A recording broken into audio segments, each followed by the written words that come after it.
السلام عليكم ورحمة الله وبركاته. إن الحمد لله نحمده ونستعينه ونستغفره ونعوذ بالله من شرور أنفسنا ومن سيئات أعمالنا. من يهده الله فلا مضل له ومن يضلل فلا هادي له وأشهد أن لا إله إلا الله وحده لا شريك له وأشهد أن محمدا عبده ورسوله صلى الله تعالى عليه وعلى آله وصحبه وسلم تسليما كثيرا.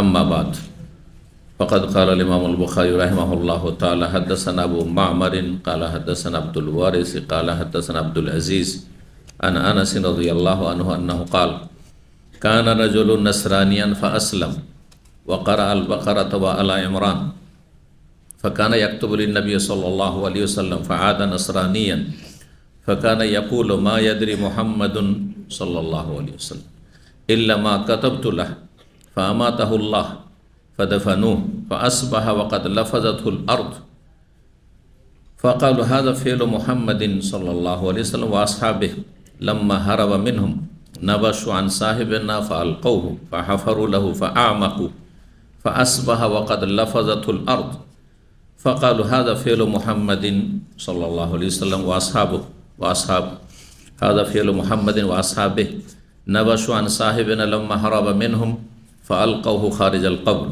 فحفروا له فآمقوا له في الأرض ما استطاعوا فأصبح قد لفظته الأرض فعلموا أنه ليس من الناس فألقوه.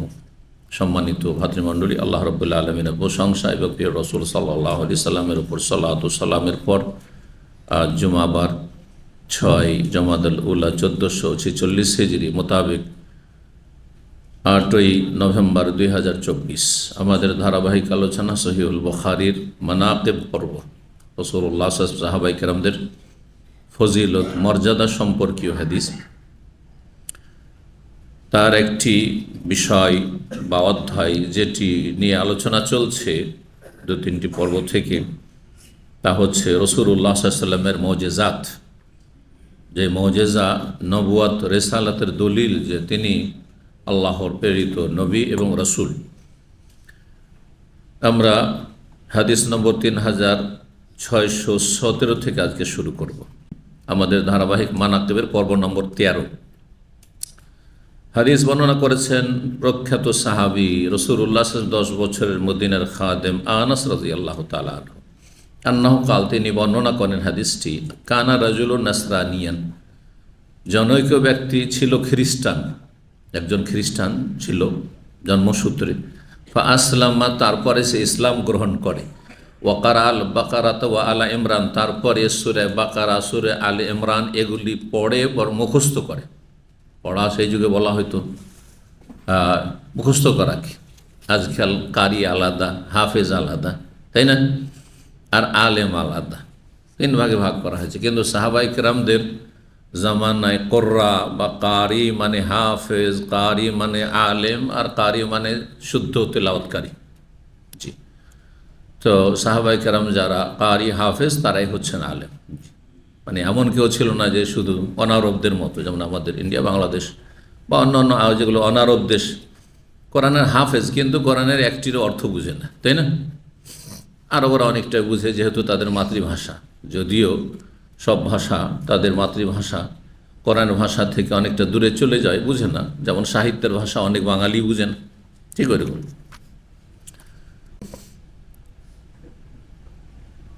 এই রাসূলুল্লাহ সাল্লাল্লাহু আলাইহি ওয়াসাল্লামের কাছে এসে এই ব্যক্তি ইসলাম গ্রহণ করেছিল এবং সূরা বাকারা সূরা আলে ইমরান পড়ে মুখস্থ করেছিল। তার মানে কোরআন সে সংরক্ষণ করেছিল। তাহলে এখানে হাদিসটি থেকে অনেক শিক্ষা রয়েছে, বিশেষ করে কোরআনের হাফেজ, কোরআনের কারি এবং কোরআন হাদিসের আলেম তাদের জন্য, যে শিখার পরে, মাদ্রাসা পড়ার পরে, হেফজ করার পরে, কোরআনের শুদ্ধ তাজবিদ শিখার পরে, কারি সাহেব হওয়ার পরে, হাফেজ সাহেব হওয়ার পরে যদি আমল খারাপ হয় তো ভয়াবহ পরিণাম। হাদিসটি থেকে গুরুত্বপূর্ণ একটি শিক্ষা, যে একটা মূর্খ লোক কিছুই জানে না, সে যদি পাপ করে তারও শাস্তি আছে। কিন্তু একজন জানাশোনা লোক, একজন আলেম, একজন হাফেজ, একজন কারি, হ্যাঁ, সে যদি কোরআন বিরোধী কাজ করে, হাদিস বিরোধী কাজ করে, তার শাস্তি আরও কঠিন এবং দুনিয়াতেও শাস্তি। দুনিয়াতেও শাস্তি, আখিরাতের শাস্তি তো আছে। খুবই শিক্ষণীয় ঘটনা। বলছেন এই ব্যক্তি ইসলাম গ্রহণ করেছিল, খ্রিস্টান ধর্ম থেকে কিছু কোরআন মুখস্থ করেছিল। ফাকান, আর শুধু তাই নয়, বরং নবী সাল্লাল্লাহু আলাইহি সাল্লাম দেখলেন যে এই লোকটির তো বড়ই আগ্রহ আছে ইসলাম শিক্ষার, খুব তাড়াতাড়ি সূরা বাকারা, সূরা আলে ইমরান, বড় বড় সূরা মুখস্থ করে ফেলেছে। আর তারপরে সে শিক্ষার ক্ষেত্রে খুব আগ্রহী, আর লিখতে পড়তে জানে। সেই যুগে তো হাতে গোনা মানুষ লেখাপড়া জানতো, সবাই তো ছিল নিরক্ষর। আক্ষরিক জ্ঞান, লিখতে পড়তে জানা লোক খুবই কম ছিল। তো নবী সাল্লাল্লাহু আলাইহি ওয়াসাল্লাম তাকে কাতেব ওহী হিসাবেও নির্বাচন করলেন। যে ওহী যখন নাজিল হয় তখন বেশ কিছু সাহাবা একরাম যারা লিখতে পড়তে জানতেন তাদেরকে লিখার দায়িত্ব দেন, যাকে যখন পেতেন সামনে। সবসময় তো সবাই থাকতে পারে না, ব্যস্ততা আছে। তার মধ্যে সবচেয়ে প্রসিদ্ধ যারা লেখক ছিলেন নবী সাল্লাল্লাহু আলাইহি ওয়াসাল্লামের ওহীর, তাদের প্রথম হচ্ছেন কে? যায়েদ ইবনে সাবিত রাদিয়াল্লাহু তাআলা আনহু। 2 নম্বরে আলী রাদিয়াল্লাহু তাআলা আনহু, মুআবিয়া রাদিয়াল্লাহু তাআলা আনহু। এরা লিখতে পড়তে জানতেন। এরকম আরও সাহাবী ছিলেন। জি, এই লোক প্রথম লিখেছে। ফাকানে ইয়াকতুবুলিন নবী সাল্লাল্লাহু আলাইহি ওয়াসাল্লাম, সেই ব্যক্তি নবী সাল্লাল্লাহু আলাইহি ওয়াসাল্লামের ওপর যে নাজিল হতো সূরাগুলি বা আয়াতগুলি, সেগুলি লিখতো। কাতেব ওহী হয়ে গেছিল, তাহলে তাড়াতাড়ি সে অ্যাডভান্স হয়ে গেছে, তাড়াতাড়ি এগিয়ে গেছে। যখন তাড়াতাড়ি এগিয়ে গিয়ে যদি ধরে না রাখতে পারে তো মহাবিপদ। অধিকাংশ মানুষের এরকমই হয় যে হঠাৎ করে বড় ধার্মিক হয়ে গেল, যারা দুনিয়ার শিক্ষা শিক্ষিত অথবা অশিক্ষিত, দিন চর্চা করেনি, আর হঠাৎ করে শিখেছে, তারপরে খুব তাড়াতাড়ি করে অনেক কিছু শিখে ফেললো, আর অনেকটা অ্যাডভান্স হয়ে গেল। দেখা গেল যে তারপর আকাশ থেকে ধাঁই করে পড়ে একবার সর্বনাশ হয়ে গেল। সর্বনাশ হওয়া আজকালকার বর্তমান প্রেক্ষাপটে বলছি, জঙ্গি হয়ে গেল, চরমপন্থী। যাদের কাছ থেকে শিখেছে, আলেম ওলামাদের কাছ, দায়ীদের কাছ দিয়ে বলছে যে এরাই জিহাদ করে না, কিছু করে না, ও জিহাদি হয়ে জঙ্গি হয়ে গেল। আরে জিহাদের শর্ত আছে, তোমার নেতৃত্ব কোথায়? বিনা নেতৃত্ব আর বিনা প্রতিরক্ষায়, প্রতিটা ছোট্ট একটা ক্ষুদ্র দেশ হলে প্রতিরক্ষা মন্ত্রণালয় লাগে। আর বিশাল একটা বাতিল শক্তির বিরুদ্ধে তুমি জিহাদ করবে, আর তো প্রতিরক্ষা লাগবে না, ডিফেন্স লাগবে না, এমনিতেই পাখির মতো যাবে আর বেশ শিকার করে নেবে, হয়ে গেল, শেষ। তো জঙ্গি হয়ে গেল, দিয়ে আষাঢ় খেয়ে পড়ল। আর না হইলে এত আত্ম অহংকারী হয়ে গেল যে আমি যথেষ্ট শিখে ফেলেছি, আর এদের কাছ থেকে শেখার প্রয়োজন নেই। আর যখন রাত দিন কাছাকাছি আলেমদের দায়ীদের থাকে, তখন তারাও মানুষ, সুতরাং তাদের ছোট ভুলটাকে বড় করে দেখে, তেলকে তাল করে। ওদের জীবনে এইসব ঘাটতি আছে, তাহলে এদের কাছ থেকে আবার শিখারই কি আছে, এদের কাছ থেকে পাওয়ারই কি আছে? তার এলেমের কোনো মর্যাদা দিল না, তার তাকওয়ার কোনো মর্যাদা দিল না, তার যে সার্বিক দিক থেকে তার আমল আছে সেগুলির কোনো মূল্যায়ন করলো না। শুধু উদাহরণস্বরূপ ধরেন, এসে এত ধার্মিক হইলো যে সোমবার বৃহস্পতিবার রোজা রাখা শুরু করলো, আর এইদিকে লম্বা তাহাজ্জুদ পড়া শুরু করলো। দেখছি যে ও তো শায়েখ, যার কাছ থেকে শিখি, ও তো সোমবার বৃহস্পতিবার রোজা রাখে না। তখন নিজেকে বড়ই শয়তান আর এক রাস্তা দিয়ে ঢুকিয়ে তাকে পথভ্রষ্ট। আমি এত সিনিয়র হয়েছি যে এখন আর শাইখটাকে দাঁড়িয়েদের চাইতে অনেক পরেজগার হয়ে গেছি, ওলিউল্লাহ হয়ে গেছি। যার ফলে এই অহংকারের কারণে সর্বনাশ হয়ে গেল, সর্বনাশ হয়ে গেল। অথবা শিখাই বাদ দিল, আর শিখার দরকার নেই, অথচ আরবি শুদ্ধ উচ্চারণ করতে পারে না, আয়াত হাদিস তেমন কিছু মুখস্থ নেই, খেয়াল খুশি বুঝে। এই 2-3 দিনের ভিতরে বাংলাদেশ থেকে একটা মেসেজ এসছে যে আজকাল কিছু জেনারেল শিক্ষিত লোকেরা বড় অ্যাডভান্স হয়ে আসছে খুব তাড়াতাড়ি করে, আর তারপরে আলেমদেরকে কিছুই মনে করে না, সালাফি আলেমদের কিছু মনে করে না, মনে করে যে এদের চাইতে আমরা অনেক এগিয়ে গেছি, এলেমে এগিয়ে গেছি, আমলে এগিয়ে গেছি, পরেশগারিতে এগিয়ে গেছি। এটা একটা শয়তানের চোরা রাস্তা, কিন্তু খবরদার, সাবধান। একজন মানুষ 20 বছর 30 বছর লেখাপড়া করেছে, তারপরে কোরআন হাদিস চর্চা করেছে, সেও মানুষ। আর আপনি 3 হরফ শিখায় এখনও শুদ্ধ তেলাওয়াত নেই, একটা হাদিস শুদ্ধ করে মুখস্থ করে পড়ার ক্ষমতা নেই, তাজবিদ আপনার মাখরাজের ঠিক নেই, আপনার অর্থ তো বুঝেন না, আরবি ভাষার অলঙ্কার সম্পর্কে কোনো জ্ঞান নেই, নাহু সারফ গ্রামার কিছুই জ্ঞান নেই, আর মনে করেছে যে কিছুটা শিখে বাংলা ইংলিশ আর জোড়া তালি দিয়ে সোশ্যাল মিডিয়া থেকে ওখান থেকে নিয়ে আমি ব্যাস হয়ে গেছি। আর বড় বড় স্ট্যাটাস দেওয়া শুরু করলেন, বড়ই গুমরাহি, কিন্তু এগুলো বাড়াবাড়ি করবেন না। তো শয়তানের বিভিন্ন অস্ত্র আছে, যাকে যেই অস্ত্র দিয়ে মারতে পারে সেই অস্ত্র ব্যবহার করে। কাউকে জঙ্গিবাদের চরমপন্থার অস্ত্র দিয়ে খারিজি বানায়, আর কাউকে অহংকার অহংকার ঢুকে অহংকার অস্ত্র দিয়ে, আর কাউকে অন্যকে তুচ্ছতাচ্ছিল্য করা দিয়ে, আর বিভিন্নভাবে কারোর মধ্যে গাফিলতি।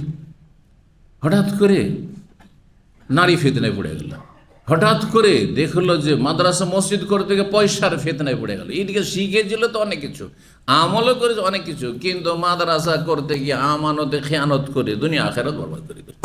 বেঈমান হয়ে আল্লাহর সামনে হাজির হল। বহু মানুষ হয়ে পড়েছে। জি, মানুষের দিনী ভাইদের সাথে ব্যবসা বাণিজ্য করতে গিয়ে এই বড় বড় দাড়ি, আর কি পরহেজগারি ছিল, কি এলেম শিখেছিল, আর তারপরে খেয়ানত করে বেমে আত্মসাৎ করে সুসম্পর্ক তো দুনিয়া নষ্ট করল, আর আখেরাতে আসামের কাঠগড়ে হাজিরে মানুষের পয়সা নষ্ট করেছে। নিজের লস হতে দেয়নি, পরের লস, পার্টনারশিপ ব্যবসা করতে গিয়ে। এটা রোগ আজকালকার দিনী ভাইদের ক্ষেত্রে। নারী ফিতনা বড় একটা রোগ, সতর্ক সাবধান। সুতরাং এসব শয়তানের যে চোরা রাস্তা, যেটা দিয়ে মানুষকে শিকার করে জাহান্নামে নিয়ে যায়, এসব রাস্তা থেকে সতর্ক সাবধান থাকবে। যে আমি খারাপ তো হয়ে যাচ্ছি না, আমাকে শয়তান তো সুযোগ পাচ্ছে না জাহান্নামে নেওয়ার, আমি তো হেদায়েত হয়েছে, এখন কি হেদায়েতের পথে তাকওয়ার পথে আছি কি না?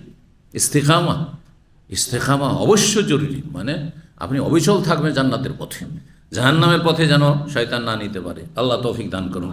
এই লোকের দেখেন দশা, দেখেন সে কাতিব ওহী ছিল, আর তারপরে ফাআদা নাসরানিয়ান, শয়তান এমনভাবে তাকে বিভ্রান্ত করলো যে সে আবার খ্রিস্টান হয়ে গেল, মুরতাদ হয়ে গেল, পূর্ব ধর্মে ফিরে চলে গেল। ফাকানে ইয়াকুলু, তারপরে শুধু তাতেই ক্ষান্ত না, নবী সাল্লাল্লাহু আলাইহি ওয়াসাল্লাম মানহানি করা শুরু করলো। যারা গোমরা হয় তারা এরকমই করে, যখন বিভ্রান্ত হয়ে যায় তখন অন্যকে তুচ্ছতাচ্ছিল্য করে, নিজের ওস্তাদকে বলে তুচ্ছতাচ্ছিল্য করে।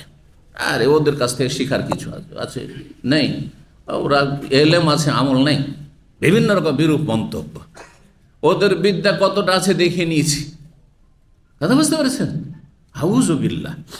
এগুলি হচ্ছে এই রাস্তা, যে এই রাস্তা দিয়ে এই লোকটি জাহান্নামী হয়েছে এবং দুনিয়া আখিরাত ধ্বংস।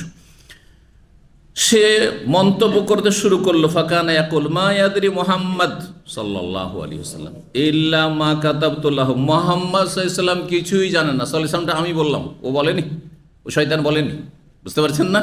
মা ইয়াদরি মুহাম্মদ, মুহাম্মদ সাল্লাল্লাহু আলাইহি ওয়াসাল্লাম কিছুই জানেন না, ইল্লা মা কাতাবতু, অতটাই তার বিদ্যার দৌড় যতটা আমি তাকে লিখে দিয়েছি।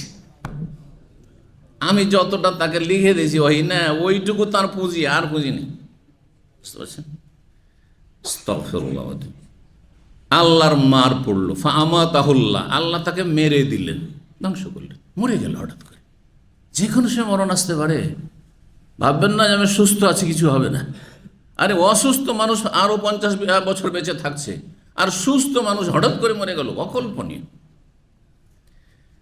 তো আল্লাহ তাকে মেরে দিলেন। ফাদাফানুহু, তখন খ্রিস্টানরা তাকে দাফন করলো তাদের পদ্ধতিতে, কিন্তু সন্ধ্যাবেলা বা রাত্রে দাফন করেছে।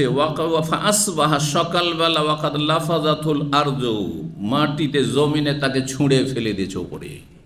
লাফাজে আল ফোজে মানে উগলে ফেলে দেওয়া, উগলে দিয়েছে, আর পেটের ভেতরে রাখেনি, ফেলে দিয়েছে, ওপরে পড়ে আছে লাশ। ফাকালু, তখন খ্রিস্টানরা বলা বলি শুরু করলো উল্টো। ধারণা তাদের কি, যে এটা কার কাজ? মুহাম্মদ সাল্লাল্লাহু আলাইহি ওয়াসাল্লামের কাজ, আর তার সাথী সঙ্গে মুসলিমদের কাজ। কারণ এই লোক যেহেতু তাদের ধর্ম থেকে ফিরে চলে এসে যেন শত্রুতাবশত কবর থেকে উঠিয়ে ফেলে দিয়েছে, এরকম করে তার মৃতদেহ। বলছে হাযা ফেল মুহাম্মদ সাল্লাল্লাহু আলাইহি ওয়াসাল্লাম, এই হচ্ছে মুহাম্মাদের কাজ কারবার, ও আসহাবি, তার সাথী সঙ্গীদের কাজ কারবার, এই কাজ করেছে তারা। যেহেতু লাম্মা হারাবা মিনহুম, যেহেতু তাদের কাছ থেকে সে পালিয়ে এসে আমাদের কাছে আশ্রয় নিয়েছে আর তার ইসলাম ধর্ম ত্যাগ করেছে, সেই জন্য অপবাদ দেওয়া শুরু করে উল্টো। নাবাসু আন সাহেবে না, আমাদের সঙ্গীর কবরকে তারা খনন করেছে। ফালকাওয়া, তারপরে তার মৃতদেহ এইভাবে ওপরে ফেলে রেখেছে। ফাহাফারুল, পরের দিন তারা কি করলো, বেশি করে গর্ত করলো, একবারে গভীর গর্ত করলো। আমাকু, গভীর করলো গর্তকে, আর তারপরে দাফন করলো। যে এত গভীর করে দাফন করব যে উঠাইতে সহজে পারবে না। ফাসবাহা, তারপরের দিন সকাল হয়েছে, ওয়াকাদ লাফাজাতুল হাউজ, দেখছে যে আবার জমিনে কি করেছে, তাকে ছুঁড়ে ফেলেছে, নিক্ষেপ করেছে উপরে। ফাকালু, দ্বিতীয় দিন এই বিরূপ মন্তব্য তারা শুরু করলো। উদাহরণ, হাযা ফি'লু মুহাম্মাদিন ওয়া আসহাবি সাল্লাল্লাহু আলাইহি ওয়াসাল্লাম, এই হচ্ছে মোহাম্মদ এবং তার সাথী সঙ্গীদের কাজ কারবার, এগুলি কাজ করেছে। নওশান সাহেব না, আমাদের যে সঙ্গী, তার কবরকে তারা খুঁড়ে ফেলেছে। ফালাম্মা হারাবা, মানে যেহেতু তাদের কাছ থেকে সে পালিয়ে এসছে। ফালকাহু খারিজাল কবরে, তারপর কবরের বাইরে তার মৃতদেহকে এইভাবে নিক্ষেপ করেছে, তাদের কাজ এটা। ফাহাফারুল, তারপরে তৃতীয় দিন তার জন্য আবার কবর খনন করলো। ফাআমাকু লাহু ফিল আরদি মাসতা, যতটা পারল, যতটা তাদের ক্ষমতা, গভীর করলো কবরকে, আরও বেশি গভীর করে তার কবর খনন করলো। ফাআসবাহা, কিন্তু সেই দিনও, পরের দিন সকাল হয়েছে, কাদ লাফাজাতুল আরদ, জমিনে তাকে ছুঁড়ে ফেলেছে, ওপরে নিক্ষেপ করে দিয়েছে, ওপরে পড়ে আছে মৃতদেহ। ফালেমো, 3 দিন পর পর যখন এমনটা হইল, আর এত গভীর করে তাকে পুতলাম, তারপরে এইভাবে ওপরে মৃতদেহ পড়ে আছে। ফালেমো, তখন তাদের বিশ্বাস হইল, আন্নাহু লাইসা মিনান নাস, এটা কোনো মানুষের পক্ষ থেকে হয়নি, মানুষের রবের পক্ষ থেকে, আল্লাহর পক্ষ থেকে আযাব, দুনিয়ার আযাব। ফাআলকাউহু, তখন তারা আর পুতলো না, দাফন করলো না, ছুঁড়ে ফেলে দিল, মৃত জীবজন্তুর মতো ফেলে রেখে দিল। জি, পাখিতে, শকুনে তার এই মৃতদেহ মরা লাশকে খেয়েছে। তো এই হচ্ছে পরিণাম কার? যে ব্যক্তি ইসলামে আসার পরে মুরতাদ হয়ে যাবে, তার শাস্তি এইরকমই। যে কোরআন মুখস্থ করবে তারপরে বেআমল হয়ে যাবে, যে মাদ্রাসা পড়বে তারপরে পাপী হয়ে যাবে, বেঈমান আত্মসাৎ হয়ে যাবে, নারী ফিতনায় পড়ে যাবে, পাপে ডুবে যাবে, তারা সতর্ক সাবধান। যে ইসলাম শিখলেন আর তারপরে বিভিন্ন ফিতনায় পড়ে গেলেন, বা অহংকার এত চলে আসলো যে এক গর্ত থেকে উঠে এসে আর এক গর্তে গিয়ে নিক্ষিপ্ত হইলেন, অথবা এমন চরমপন্থী হয়ে গেলেন যে আজকাল আমি মুসলিম দেখছি এটা, মুসলিম শাসকগুলো সব তাগুত হয়ে গেছে। এগুলি কাদের ভাষা? এগুলি হচ্ছে খারেজিদের ভাষা। খারেজি 2 রকম, অস্ত্র ধারণ করা খারেজি, যে অস্ত্র ধরে হয়তো তারা নাশকতামূলক কাজ করছে, আর খারেজি হচ্ছে কথার দ্বারা, বিভিন্ন রকমের লিখনি তাদের, এবং এই সোশ্যাল মিডিয়াকে ব্যবহার করে তারা জঙ্গিবাদ ছড়াচ্ছে এবং মানুষের মাঝে ফিতনা ফাসাদ সৃষ্টি করছে। চরমপন্থা। তারা মুসলিমদেরকে, প্রথম ফতোয়াবাজি বাড়াবাড়ি তাদের মুসলিমদের সম্পর্কে। মুসলিম শাসকরা হচ্ছে অসৎ, আর ওলামারা হচ্ছে সব এরা ভীতু, আর এরা হচ্ছে কাপুরুষ, এরা হচ্ছে বিলাসী, এরা জেহাদ করতে চায় না, কোরবানি দিতে চায় না, এরা মানুষকে কেন জেহাদের কথা বলছেন না? আর অফিসার জেহাদ করে ফজরের হেফাজত করতে পারো না, গোনাতেও বাঁচাইতে পারো না, রুজিটা হালাল করতে পারো না, স্ত্রীর হক ঠিক করে আদায় করো না,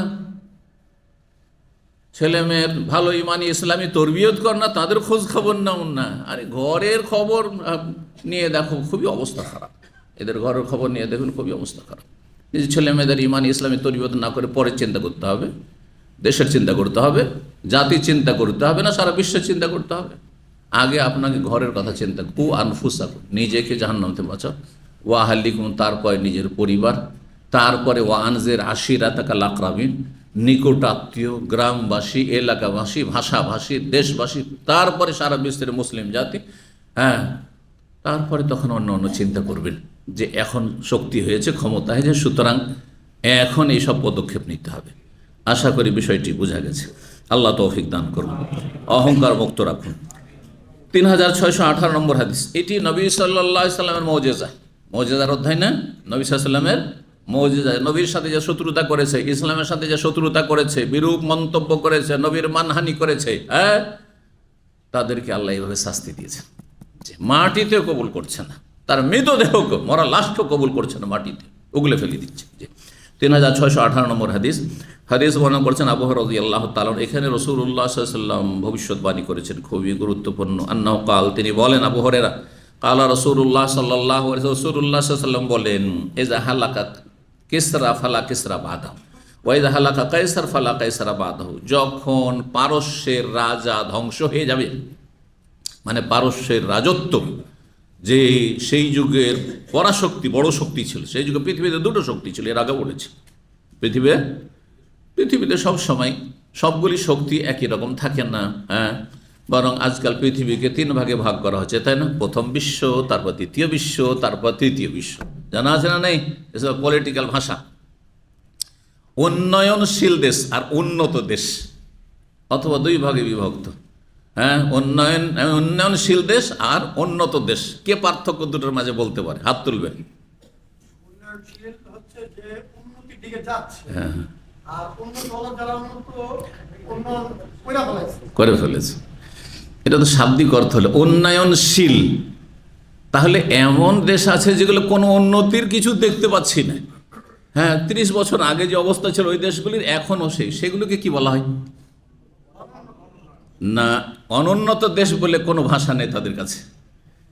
এইটাই বোঝার জন্য আমি পরীক্ষা করছিলাম যে কতটা দুনিয়া বুঝেন।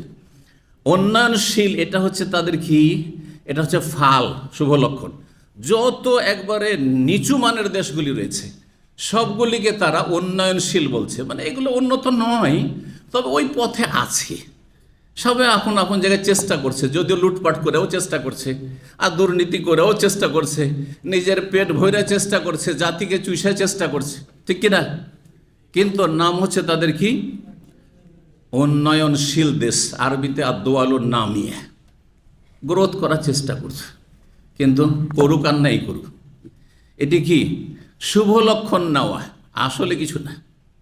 যত গরিব দেশগুলি সেগুলির নাম তাদের কাছে উন্নয়নশীল দেশ। তার মধ্যে উন্নতি করুক আর নাই করুক, এবার বোঝা গেছে না? আর সেগুলি, আর যদি তৃতীয় বিশ্ব আর দ্বিতীয় বিশ্ব, তাহলে প্রথম বিশ্ব অল্প কিছু দেশ, আর তারপরে দ্বিতীয় বিশ্ব যেগুলো মোটামুটি উন্নত, আর হ্যাঁ কিন্তু প্রথম ক্যাটাগরিতে নয়। আর তৃতীয় বিশ্ব মানে সবগুলি গরিব পার্টি, হ্যাঁ, যেগুলি দেশকে অধঃপতনের দিকে নিয়ে যাচ্ছে লুটপাট করে, আর দেশের কোনো উন্নতি নেই। ওই সব দেশ হচ্ছে তাদের কাছে তৃতীয় বিশ্ব। জি, আর দোয়ালুল ফকিরা আরবিতে গরিব ফকির দেশ। জি, সহজ ভাষায়। জি, আল্লাহ বোঝার তৌফিক দান করুন, আল্লাহ হেফাজত করুন। তো সেই যুগে দুটো ছিল বড় পরাশক্তি। এজাহালাকা কিসরা, নবী ভবিষ্যৎবাণী করলেন, অথচ তখন মুসলিমরা কত দুর্বল। নবী সাল্লাল্লাহু আলাইহি ওয়াসাল্লাম সদ্য মক্কা বিজয় করেছেন 8ম হিজরিতে, আর 2 বছর তারপরে পেয়েছে, তাই না? তাহলে সেই সময়গুলিতে ভবিষ্যৎবাণী করেছেন মক্কা বিজয়ের আগেই বা মক্কা বিজয়ের পরে পরে। এজাহালাকা কিসরা, পারস্যের সাম্রাজ্য যখন ধ্বংস হয়ে যাবে, আর কিয়ামত পর্যন্ত পারস্য শক্তি উঠে দাঁড়াতে পারবে না, আর এর মধ্যে কোনো শক্তি থাকবে না। পারস্য শক্তি বলতে অগ্নিপূজকদের শক্তি। কি বলা হয়েছে? মজুসি। অগ্নিপূজকদের শক্তি যখন চূর্ণ বিচূর্ণ হবে, তাদের দাপট আরব দেশ পর্যন্ত ছিল, এই আপনার এই এলাকা পর্যন্ত এই ছিল, কাতিফ আর আল-হাসা তাদের দখলে সব ছিল। এইসব জায়গায় অগ্নিপূজকরা বসবাস করতো। নবী করিম সাল্লাল্লাহু আলাইহি সাল্লাম আল-হাসা এলাকার হাজার একটি জায়গা আছে, তো প্রাচীন নাম। এই হাজার এলাকার মজুসদের কাছ থেকে জিজিয়া আদায় করেছেন নবী সাল্লাল্লাহু আলাইহি সাল্লাম ওই যুগে। এই এলাকাকে প্রাচীন যুগে হাদিসের ভাষায় হচ্ছে বাহরাইন বলা হইতো, সিরাতের ভাষায়। তো চিন্তা করুন কত শক্তিশালী ছিল তারা। যখন ধ্বংস হয়ে যাবে, আর কোনোদিন এই শক্তি উঠে দাঁড়াতে পারবে না। ভবিষ্যৎবাণী নবী সাল্লাল্লাহু আলাইহি ওয়াসাল্লাম মুজিজা।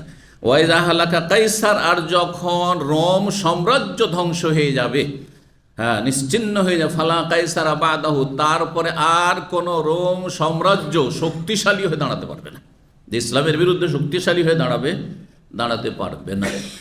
আর এই দুটোর অধপতন হয়েছে, দুটোই মুসলিম জাতির হস্তগত হয়েছে। মুসলিম জাতিরা এই দেশগুলি দখল করেছেন কোন যুগে? ওমর আমিরুল মোমিন ওমর বিন খাত্তাব রাদিয়াল্লাহু তাআলা আনহুর খেলাফত আমলে। তারপরে এদের ধন সম্পদ, অঢেল ধন সম্পদ, এই শক্তিগুলির পৃথিবীর ধন সম্পদ তাদের কাছে কুক্ষিগত ছিল।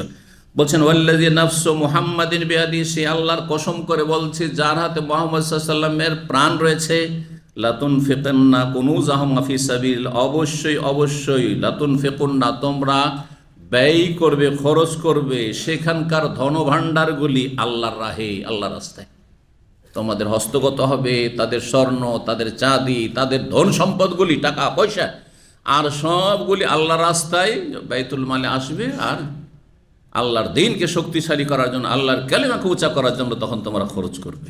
এই যুগ সেই সময় হয়ে গেছে। তাহলে অনেকগুলি ভবিষ্যৎবাণী নবী সাল্লাল্লাহু আলাইহি ওয়াসাল্লামের বাস্তবায়ন হয়ে গেছে, আবার অনেকগুলি এসেছে আর আসছে, যেগুলি এখন হচ্ছে অথবা আগামীতে হবে। আল্লাহ রাব্বুল আলামিন যেন মুসলিম জাতির ভালো করুন, এবং মুসলিম জাতির সমস্যার সমাধান হচ্ছে আল্লাহর দিনের দিকে ফিরে আসা। আল্লাহ তৌফিক দান করুন। 3619 নম্বর হাদিস বর্ণনা করেছে ওই আগের হাদিসটি। তার আগেরটির বর্ণনাকারী ছিল আবু হুরায়রা, আর এর বর্ণনাকারী হচ্ছে জাবির বিন সামরা। রাফাহু, হাদিসটি মরফু, মানে নবী সাল্লাল্লাহু আলাইহি ওয়াসাল্লাম হতে বর্ণনা করেছেন। তিনি বলেন, মানে রাসূল বলেন, ইযা হালাকা কিসরা ফালা কিসরা বাদা, ওয়া ইযা হালাকা কাইসার ফালা কাইসার বাদা। কাইসার বলা হয় রোম সম্রাটকে। রোম দেশের রাজা যে হইতো তাকে কি বলা হইতো?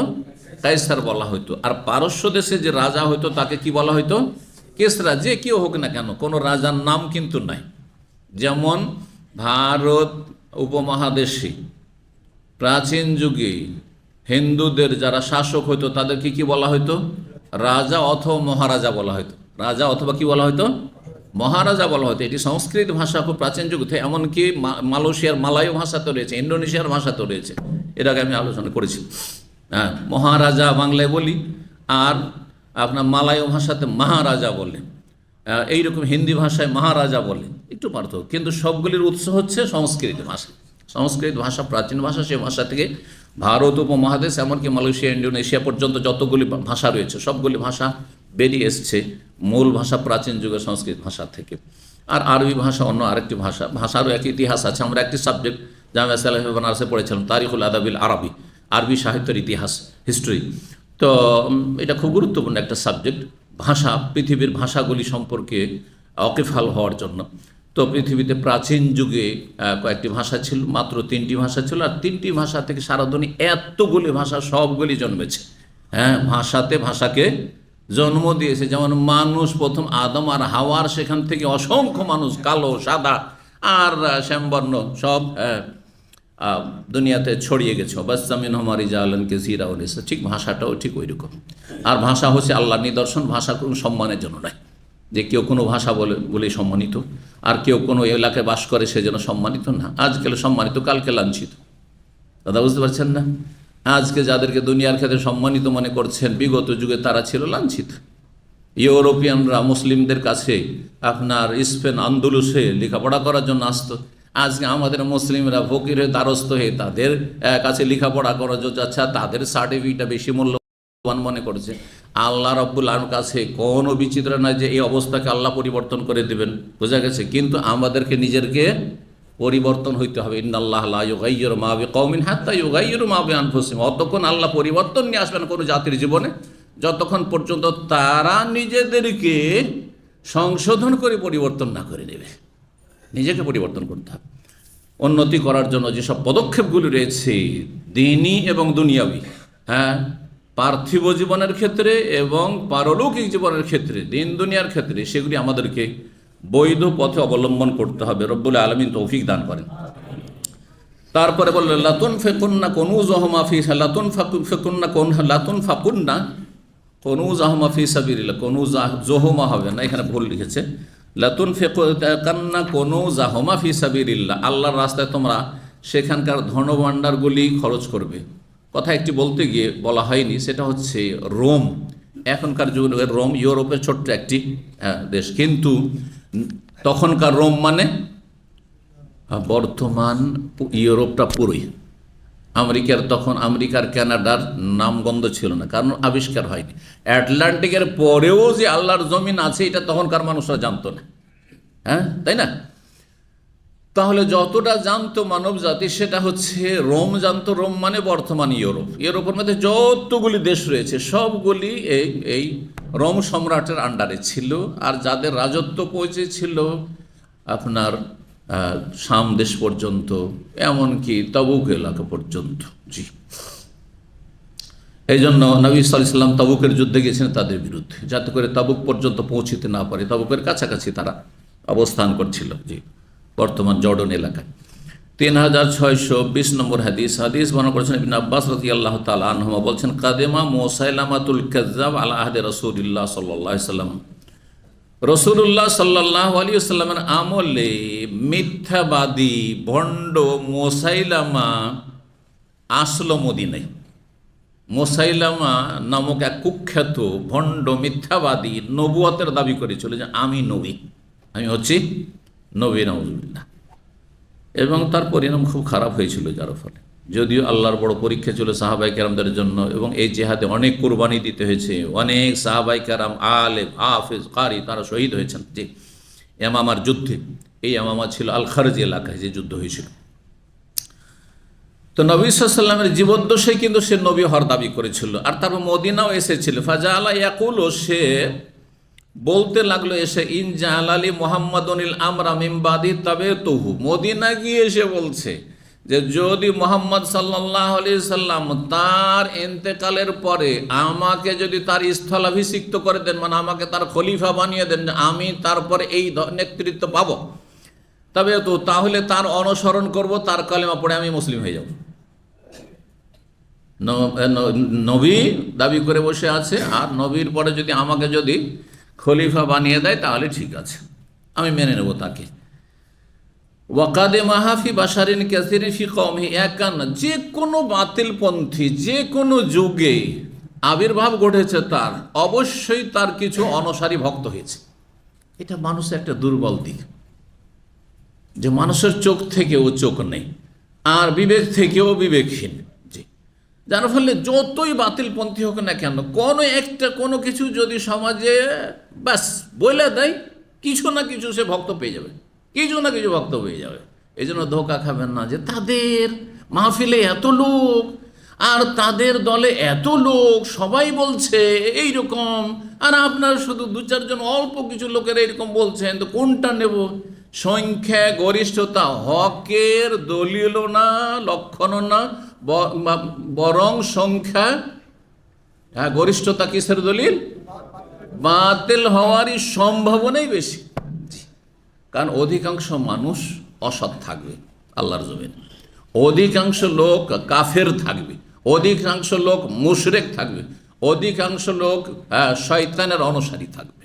সুতরাং কখনো প্রতারিত হবেন না যে অমুক এ ধরনের কথা বলছে আর তার অনেক ভক্ত হয়ে গেছে। না, আপনাকে দেখতে হবে কি যে রাসূলুল্লাহ সাল্লাল্লাহু আলাইহি ওয়াসাল্লাম তরিকা কোথায় আছে, নবী সাল্লাল্লাহু আলাইহি সাল্লামের আমলে কোন ইসলামটা ছিল, সেটা হচ্ছে খাঁটি।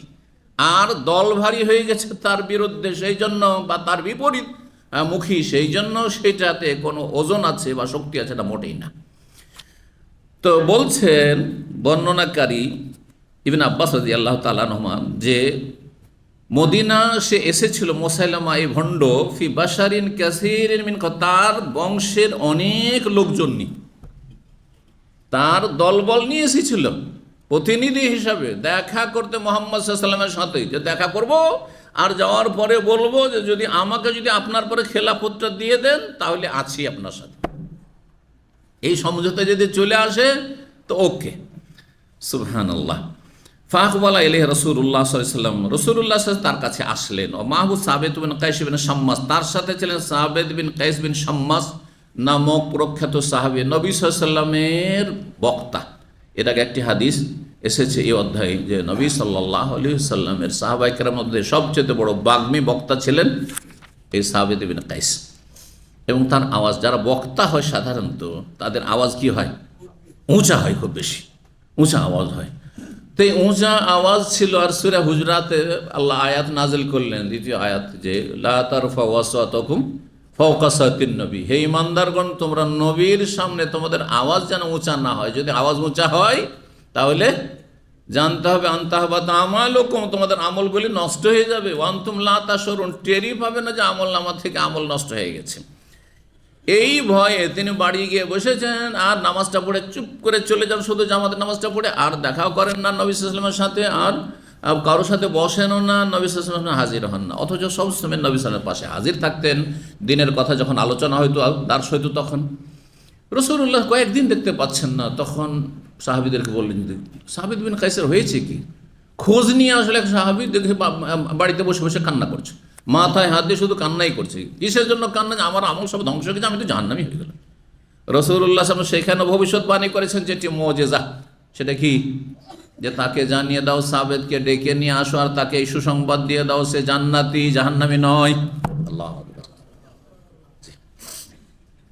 এই সাবিত বিন কাইস যেহেতু বাতিল শক্তির বিরুদ্ধে যদি লড়াই করতে হয়, একটা হচ্ছে অস্ত্রের লড়াই, আর একটি হচ্ছে বাক শক্তির, জবানের লড়াই, কলমের লড়াই, এগুলি হচ্ছে লড়াই।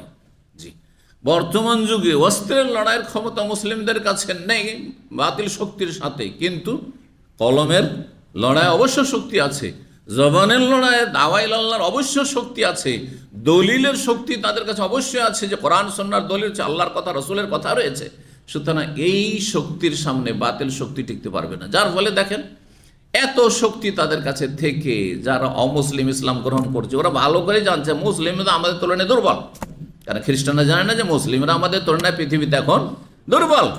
তার হিন্দুরাও ভালো করে জানছে যে মুসলিমরা আমাদের তুলনায় দুর্বল। তারপরে তাদের ঘর থেকে প্রতিদিন নারী পুরুষ দলে দলে ইসলাম গ্রহণ করছে। কিসের আশায়? দুনিয়া শক্তিশালী হওয়ার জন্য না, আল্লাহ রাব্বুল আলামিন অন্তরে এই যে হক, দলিলের শক্তি, দলিলের অস্ত্র সবচেয়ে বড় অস্ত্র এবং সবচেয়ে শক্তিশালী শক্তি। সুতরাং কোরআন সুন্নাহর দলিলের সামনে কোনো বাতিল, যা আল হক ওয়া জাহাকাল বাতিল, আল্লাহর নীতিমালা হচ্ছে যখন সত্য সমাগত হয় তখন বাতিল নিশ্চিহ্ন হয়ে যায়। কিন্তু সত্যকে উত্তম পন্থায় বাতিলের মোকাবিলার জন্য তুলে ধরতে হবে, কলমের দ্বারা হোক, কথার দ্বারা হোক, আর যেভাবে হোক না। আল্লাহ তো আখলাক, তার চেয়ে বড় হচ্ছে আখলাক, চরিত্রের দ্বারা। তো রাসূলুল্লাহ সাল্লাল্লাহু আলাইহি ওয়াসাল্লাম তার কাছে আসলেন, সাথে ছিলেন সাবিত বিন কাইস সাহাবী, ওয়াফি ইয়াদে রাসূল কিতআতু জাদীদিন, নবী সাল্লাল্লাহু আলাইহি ওয়াসাল্লামের হাতে তখন একটি খেজুরের ডালের ছড়ি ছিল। ছড়ি বুঝেন তো? আরে লাঠি, লাঠিকে ছড়ি বলেন না? চিকন লাঠিকে না বলেন না? এই ভাষাটি আপনারা বলেন না? জি হ্যাঁ, জি। কঞ্চি তো এমনি কঞ্চি, কঞ্চিকে লাঠি হিসাবে যখন ব্যবহার করবে মারার জন্য, ছাত্র ছাত্রীদেরকে মারার জন্য যে স্কুলে মাদ্রাসে ব্যবহার করে, তো এই যে ছড়ি, ছড়ি দিয়ে মারবো তোকে। তো লাঠি, লাঠি বড় হয়। এখন লাঠি পিটা করবো যদি বলে লাঠি দিয়ে মারবো তো মরে যাবে, তাই না? লাঠি মোটাও হয়, কিন্তু ছড়ি মানে একবারে চিকন কঞ্চির যেগুলো ছড়ি, অথবা আপনার বেত। মাশাআল্লাহ, হাসান, সুন্দর ভাষাটি দিয়েছে। যে ভাষা কমন ভাষা, কথা বুঝছেন? কারণ কিছু কিছু ভাষা আছে কিছু এলাকার মানুষ বুঝে, কিছু এলাকার মানুষ বুঝে না, প্রত্যেক ভাষাতে এটা আছে। তো বলছেন নবী সাল্লাল্লাহু আলাইহি ওয়াসাল্লামের হাতে খেজুরের একটি বেত ছিল। হাত্তা ওয়াকাফা আলা মুসাইলামা ফি আসহাবিহি, এসে নবী সাল্লাল্লাহু আলাইহি ওয়াসাল্লাম মুসাইলামার সামনে তার সাথী সঙ্গীদের দলবলকে নিয়ে এসে অবস্থান করেছে মদিনায়। তাদের সামনে এসে দাঁড়িয়ে গেলেন রাসূলুল্লাহ, এসে বললেন লাউ সাআলতানি হাযিল কিতা, যখন শুনতে পেলেন নবী সাল্লাল্লাহু আলাইহি ওয়াসাল্লাম, বরং নবী সাল্লাল্লাহু আলাইহি ওয়াসাল্লাম সামনে এই কথা, সে এই প্রস্তাব পেশ করলো, এই মরদুদ, বিতাড়িত, কি যে আপনি যদি আমাকে নেতৃত্বটা দিয়ে দেন আপনার পরে খেলাফতটা, তাহলে আপনাকে মেনে নেব। তখন রাসূলুল্লাহ বলছেন লাউ সাআলতানি হাযিল কিতা, নেতৃত্ব আর খেলাফত দেওয়া তো দূরের কথা, তুমি যদি বলো যে আমার হাতের এই যে বেতটি আছে, ছোট্ট একটা লাঠি আছে, সেইটা শুধু চাই, মা আতাই তো কাহা, এটিও তোমাকে দেবো না, এটিও তোমাকে দেবো না, এরও যোগ্য না তুমি। ওয়ালান তাদু আমরাল্লাহি ফিকা, আর তোমার সম্পর্কে আল্লাহর যে চূড়ান্ত ফয়সালা, মানে ভাগ্যে যে লিখনি রয়েছে, সেটা তুমি লঙ্ঘন করতে পারবে না, তকদিরের বেশি এগিয়ে যেতে পারবে না। তোমার ভাগ্যে যেটা আছে সেটুকু যেতে পারবে, তার বেশি না। অর্থাৎ তুমি নবী দাবি করেছো, অনেক মানুষের জন্য এটি ফিতনার কারণ হবে, অনেকে বিভ্রান্ত হবে, জাহান্নামের পথে যাবে, আর তুমি কিছুটা এগিয়ে যাবে, কিন্তু তোমার শেষ পরিণাম ভালো না। আল্লাহ যে ফয়সালা রয়েছে যে বাতিল সবসময় নিশ্চিহ্ন হয়, জাহাকাল বাতিল, সেটাই হবে, কিন্তু মনে রেখো। ওয়ালাইন আদবারতা, আর তুমি যদি এখান থেকে মদিনা থেকে ফিরে চলে ইসলাম গ্রহণ না করো আর আমার বিরোধিতা করে চলে যাও এখান থেকে, লা ইয়াকিরান্নাকাল্লাহ, আল্লাহ তোমাকে অবশ্যই ধ্বংস করবেন। আকারা ইয়াকিরো মানে জখম করা, আহত করা, আঘাত করা। এই জন্য সোয়ালি আলাইহিস সালাম নবী যে সমুদ জাতির যে নবী ছিলেন, তো এই নবীকে আল্লাহ একটি মুজিজা দিয়েছিলেন। কি মুজিজা ছিল? অস্ত্রী, পাহাড় পাথর থেকে হঠাৎ করে 10 মাসের গর্ভবতী একটি অস্ত্রী বেরিয়ে আসলো, আর বেরিয়ে আসার পরে সাথে সাথে বাচ্চাও দিল। আছে না? কোন সূরায় আছে? একাধিক সূরা আছে, কিন্তু যেই সূরাটি আম্মা পারা সূরা, সূরা অশ-শামসি ওয়া দুহাহা, নাকাতাল্লাহ ওয়া সুকিয়াহা ফাকাযযাবুহু ফাআকারুহা। তারা মিথ্যা জ্ঞান করলো, নবীর কথাকে মিথ্যা মনে করলো, মানলো না, আর কি করলো? আকারুহা, সেটাকে কেটে দিল, মানে জবাই করে, আকারুহা জবাহুহা, জবাই করে দিয়েছিল। ওখান থেকে লা ইয়াকিরান্নাকা, অবশ্যই তোমাকে আল্লাহ জবাই করবেন। জবাই করবেন আল্লাহ রাব্বুল আলামিন, আল্লাহ জবাই করবেন মানে আল্লাহ ধ্বংস করবেন। ভবিষ্যৎবাণী রাসূলুল্লাহ সাল্লাল্লাহু আলাইহি ওয়াসাল্লামের, যে তুমি তো এগিয়ে যেতে পারবে না তোমার তকদিরকে, আর তারপরে আল্লাহ তোমাকে কি করবেন? ধ্বংস করবেন, তুমি যদি ইসলাম ছাড়া এখন ফিরে চলে যাও তোমার দলবল নিয়ে। কারণ এই নেতার কারণে, এই কুখ্যাত নেতার কারণে, এই ভণ্ড নেতার কারণে, ভণ্ড নবীর কারণে হাজার হাজার মানুষ কি হবে? গোমরা পথভ্রষ্ট হয়ে থাকবে। কারণ তাকিয়ে আছে মুসাইলামার দিকে। মুসাইলামা যদি ইসলাম কবুল করলে সবাই ইসলাম কবুল করে নেবে। জি, এই জন্য নেতাদের, দুনিয়ার যার যত বেশি ক্ষমতা, তার সে যদি অসৎ হয় তার শাস্তি আরও বেশি কঠিন। কারণ সেই মানুষগুলি, যারা ধনকু পয়সাওয়ালা মানুষ, যারা নেতৃস্থানীয় মানুষ, শীর্ষস্থানীয় সমাজের, দেশের, তারা যদি খাঁটি মুসলিম হয়ে যেত তাহলে দেশে অসৎ লোক থাকতো না। দেশের চোর থাকতো না, ডাকাত সব সোজা হয়ে যেত, যারা খুনি তারা সব সোজা হয়ে যেত, লম্পটগুলো সব সোজা হয়ে যেত, সত্যিকার মুসলিম হয়ে যেত। এই জন্য জাতির বোঝা এদেরকে অবশ্যই উঠাইতে হবে, জাতির গুমরাহির। আল্লাহ সঠিক বুঝদান করুন তাদেরকে। ওয়া ইন্নী লা আরাকাল্লাযী উরিতু ফীকা মা রাআইতু, আর আমি অবশ্যই দেখতে পাচ্ছি যেন, আল্লাযী উরিতু ফীক, যা আমাকে আমার স্বপ্নে দেখানো হয়েছে। অলরেডি রাসূলুল্লাহ সাল্লাল্লাহু আলাইহি ওয়াসাল্লাম স্বপ্ন দেখে নিয়েছিলেন এই মুসাইলামা ভণ্ড নবী সম্পর্কে, যে এই মিথ্যাবাদী নবী এর আবির্ভাব ঘটবে, আর সে একসময় অনেক মানুষের জন্য বড়ই বিভ্রান্তির কারণ হবে, আর তারপরে তাকে আল্লাহ কি করবেন? ধ্বংস করবেন, আর তার অনুসারীরা সব নিশ্চিহ্ন হবে। এসব নবী সাল্লাল্লাহু আলাইহি ওয়াসাল্লাম স্বপ্ন যোগে জেনেই গেছেন। আর নবীর স্বপ্ন হচ্ছে ওহী, তো ওহীর মাধ্যমে নবী সাল্লাল্লাহু আলাইহি ওয়াসাল্লাম জেনেই গেছিলেন। কি জেনেছিলেন সেটা তারপরের হাদিসে রয়েছে। 3621 নম্বর হাদিস, হাদিস আবু হুরায়রা রাদিয়াল্লাহু তাআলা আনহু বর্ণনা করছেন, আগের সনদের সাথেই, কিন্তু আবু হুরায়রা বর্ণনাকারী, আগেরটিতে ছিল ইবনে আব্বাস বর্ণনাকারী। বলছেন, আন্না রাসূলুল্লাহ সাল্লাল্লাহু আলাইহি ওয়াসাল্লাম, রাসূলুল্লাহ সাল্লাল্লাহু আলাইহি ওয়াসাল্লাম বলেন, বাইনামা আনা নায়েমুন, একদিন আমি ঘুমিয়েছিলাম, রাআইতু ফি ইয়াদাইয়া সিওয়ারাইন মিন যাহাবিন, হঠাৎ করে দেখছি আমার দুই হাতে দুটো স্বর্ণের বালা। জি, গোল্ড, স্বর্ণের বালা। এই স্বপ্নে দেখে রাসূলুল্লাহ সাল্লাল্লাহু আলাইহি ওয়াসাল্লাম খুব চিন্তিত হয়েছেন যে স্বর্ণ হারাম পুরুষের জন্য, আর আমার হাতে মহিলাদের জিনিস, আর সেটা আমি পুরুষ মানুষ, আমি নবী, আর এটা আমার জন্য হারাম, আর আমি হাতে স্বর্ণের কেন বালা দেখলাম? বাহ্যিক, এই জন্য স্বপ্নের বিবরণ শুধু বাহ্যিকটা দেখলে হয় না। আপনি যদি দেখেন স্বর্ণের বালা, তো ভাববেন যে আমি তাহলে গরিব আছি, ধনী হয়েই যাবো রাতারাতি হয়তো, তাই না? অনেক সময় বাহ্যিক স্বপ্ন কিন্তু ওর ব্যাখ্যা বিবরণ খারাপ হয়, আর অনেক সময় বাহ্যিক স্বপ্নটা খারাপ লাগছে কিন্তু তার তাবির বিবরণ অনেক ভালো হয়। এই জন্য নিজের স্বপ্নের তাবির নিজে সহজে করতে যাবেন না যতক্ষণ পর্যন্ত আপনার সেই সম্পর্কে জ্ঞান না থাকবে, আর যাকে তাকে বলবেন না। যাকে তাকে বললেন আর দিল উল্টা পাল্টা একটা বিবরণ বয়ান করেই দিল। আর স্বপ্ন সম্পর্কে রয়েছে, অনেক সময় স্বপ্ন পাখির পায়ে ঝুলতে থাকে, সুতরাং যতক্ষণ পর্যন্ত তার বিবরণ বর্ণনা করা, ব্যাখ্যা করা হয়নি ততক্ষণ নিরাপদ থাকেন। আর যদি ব্যাখ্যা করতে গিয়ে ধরেন আপনার মা মারা গেছে, স্বপ্নে দেখছে, আর অনেক লোক কিন্তু তাতে কিন্তু খুব বিব্রত হয়, পেরেশান হয়ে যায়। আমার কাছে অনেক লোক বিভিন্ন সময় এসছে, শেখ আজকে স্বপ্নে দেখেছি, মনটা খুবই খারাপ, একবারে কান্না ভাব নিয়ে এসছে। আচ্ছা, বলছে আমার আম্মা মারা গেছে, কেঁদেই গেল, এরকম অবস্থা তার। কে বলছে আমার আব্বা মারা গেছে, আমার স্ত্রী ছেলে মেয়ে মারা গেছে। আমি বললাম কোনো চিন্তা করবেন না, কোনো চিন্তা, কাউকে আর বলবেন না, আর কোনো চিন্তা করবেন না, রবের কাছে দোয়া করেন, আল্লাহ এই স্বপ্নের আমি কল্যাণ চাই, স্বপ্নের অনিষ্ট থেকে তোমার কাছে আশ্রয় চাই, ব্যাস হয়ে গেল, ঝামেলা শেষ। তো নবী করিম সাল্লাল্লাহু আলাইহি ওয়াসাল্লাম বলছেন, ফাআহমানি শানুহুমা, তখন আমি চিন্তিত হইলাম এই দুটো স্বর্ণের বালা আমার হাতে দেখে। হাম্মন মানে চিন্তিত হইলাম, এমনটা কেন দেখলাম স্বপ্নে। ফাউহিয়া এলে, সাথে সাথে আমাকে জানানো হলো, ওহি মারফত ফিল মানামি, স্বপ্নেই জানানো হইল, আন উনফুখহুমা, যে এই দুটো তোমার হাতে যে বালা, এই দুটোতে ফু দাও, এই ফু দাও শুধু। রাসূলুল্লাহ সাথে সাথে বলা যায় ফু দাও। যেমনই ফু দিলেন বলছেন ফানাফাখতুহুমা, তাতে ফু দিলাম যখন আমাকে নির্দেশ দেওয়া হলো, ফাতারা, তখন সেই দুটো উড়ে গিয়ে অদৃশ্য হয়ে গেল, হাত থেকে উড়ে চলে গেল দুটো বালা আর অদৃশ্য হয়ে গেল। ফাআউয়ালতুহুমা, তখন এই দুটো বালার আমি ব্যাখ্যা করলাম, এই স্বপ্নের ব্যাখ্যা করলাম। কাযাবাইনে, দুইজন মিথ্যুক ভণ্ড নবীর কথা, ইয়াখরুজানে বাদি, যারা আমার পরে বেরিয়ে আসবে, মানে তাদের আবির্ভাব ঘটবে।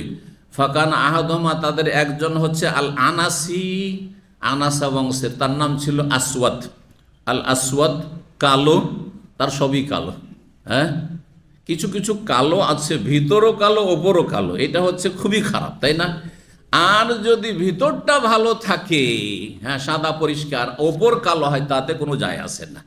ওপর যদি খুব দেখতে হ্যাঁ চমৎকার হয় কিন্তু ভিতরটা কালো, এটা মহাবিপদ। কিন্তু আল্লাহ এত সুন্দর সুঠা আমার সুন্দর সরিয়ে দিয়েছেন আর সুস্থতায় দিয়েছেন, কিন্তু আপনার কলবটা খারাপ না পাক, এমনটা যেন না হয়। যারা দেখতে সুন্দর তারা সতর্ক সাবধান, যে দেখতে সুন্দরের সাথে সাথে আপনার কলবটা, অন্তরটা সুন্দর কিনা, আপনার অন্তঃকরণটা ভালো কিনা, আপনার মন মানসিকতা ভালো কিনা, ইমানি দিক থেকে, মানুষের পরোপকারী হওয়ার দিক থেকে, কল্যাণ কামনার দিক থেকে, নাসিহা খায়ের খাই ভালাইয়ের দিক থেকে, এটার চেষ্টা করবে। এটা হচ্ছে আসল বৈশিষ্ট্য, আসল জি। তো তাদের একজন ছিল আসওয়াদ আনাসি, সে ইয়ামান দেশের ছিল, ইয়ামান দেশে নবুয়তের দাবি করেছিল এই মিথ্যুক।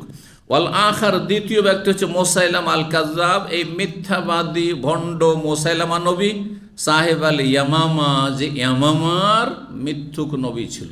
ইয়ামামা এলাকায় সে বসবাস করত, আর তার বংশের লোকেরা এমন বিভ্রান্ত হয়েছিল, জাতীয়তার কুফরিতে লিপ্ত হয়েছিল, যে এর জীবনীতে বা মুসাইলামা কাযযাবের ফিতনাতে রয়েছে ঘটনায়, সিরাত এর কিতাবাদিতে, যে তার বংশের লোকদেরকে বলা হইলো যে তোমরা তো বুঝতে পারছো যে মিথ্যুক আর সত্যবাদী, সাদেক আর মসদুক আর আলামিন, তিনি মুহাম্মদ রাসূলুল্লাহ নবী, কি করে একে নবী বলে তোমরা বিশ্বাস করছো? তোমরা নবীর প্রতি ঈমান নিয়ে আসো, রাসূলুল্লাহ সাল্লাল্লাহু আলাইহি ওয়াসাল্লামকে আল্লাহ যে পাঠিয়েছে তার প্রতি ঈমান নিয়ে আসো। তখন তারা কি মন্তব্য করেছে জানেন? নবীউন কাযযাবুন মিন কওমিনা আহাব্বু ইলাইনা, হ্যাঁ, মিন নবীইন সাদিকিন মিন গায়রিনা। বলছে মিথ্যাবাদী ভণ্ড নবী, যেটা আমাদের স্বজাতি, আমাদের বংশের, সেটা আমাদের কাছে বেশি প্রিয় সেই নবীর তুলনায় যিনি সাদেক, সত্যবাদী, কিন্তু আমাদের জাতির না, অন্য জায়গার, তাকে মানি না। কথা বুঝতে পেরেছেন না? এটা কি জাতীয়তা না? তাহলে জাতীয়তা যে একটি কুফরি মতবাদ, এই জাতীয়তা আপনার ভাষাভাষী যদি আল্লাহর দুশ্মন নাস্তিকও হয়, আর মুশরিকও হয়, কাফেরও হয়, বিজাতি হয়, তবু আপনার ভাষাভাষী বা আপনার দেশভাষী হওয়ার জন্য আপনার কাছে প্রিয়, এটি কুফরি কথা। এই জাতীয়তাবাদ স্পষ্ট কুফরিতে কোনো সন্দেহ নেই, জি, ইসলামের সাথে সাংঘর্ষিক, জি। সুতরাং যতগুলি বাদ, আমি খুব সহজ ভাষায় কথা বলি, যতগুলি বাদ রয়েছে, মানে ইজম, হ্যাঁ, তন্ত্র, সবগুলিকে কি করবেন? বাদ দিবেন, সবগুলিকে ডিলিট করবেন, মুছে ফেলবেন, তাহলে মুসলিম হইতে পারবেন। সবগুলি তাগুতি সিস্টেম, জি। হামান ইয়াকফুর বিত তাগুত ওয়া ইউমিন বিল্লাহ, আল্লাহর প্রতি ঈমান তখনই প্রতিষ্ঠিত হবে যখন আপনি মানুষের পথ, মত আর মতবাদগুলিকে বাদ দেবেন। ছিল এই হাদিস। তারপর 3622 নম্বর হাদিস বর্ণনা করেছে আবু মুসা আশআরী রাদিয়াল্লাহু তাআলা আনহু, তিনি বলেন যে নবী সাল্লাল্লাহু আলাইহি ওয়াসাল্লাম বলেছেন, রাআইতু ফিল মানামে, আমি স্বপ্নে দেখলাম, আন্নি উহাজিরু মিন মাক্কাতা ইলা আরদিন বিহা নাখলুন, আমি হিজরত করছি মক্কা থেকে এমন এক এলাকায়, এমন এক দেশে যেখানে খেজুর বাগান অনেক রয়েছে। স্বপ্নে দেখেছেন। তখন নবী সাল্লাল্লাহু আলাইহি ওয়াসাল্লাম বলছেন, ফাজাহাবা আহলি, ঘুম ভাঙার পরে, ফাজাহাবা আহলি, আমার মনে হলো যে এলা আন্নাহাল ইয়ামামাত আও হাজার, এই এলাকা, যে এলাকা আল্লাহ আমাকে হিজরত করাবেন সেটি ইয়ামামা, মানে আল খারজ, রিয়াজ এলাকা।